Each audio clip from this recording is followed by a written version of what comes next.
Would you know that the Office of the Vice President has regular funds or special funds for security personnel? Are you aware of that, Madam Witness? Dahil nga po ang sa amin lang is confidential fund, hindi po ako aware dun sa regular funds po ng OBP. Okay. Regular funds, the security personnel, and it is here in your circular. It says salaries for staff is not part of the allowable expense of confidential funds, correct? You mentioned that before. Nasa 4.11 po yung mga hindi dapat paggamitan ng CF at IF. Salaries, wages, overtime, additional compensation, allowances, etc.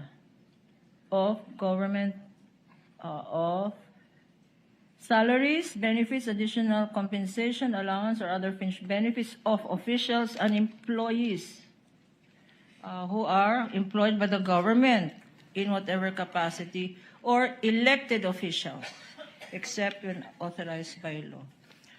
The Office of the Vice President it is of public knowledge that the Office of the Vice President has no less than 400 security guards. Are you aware of that? Public knowledge. Narinig ko po sa news. Yes.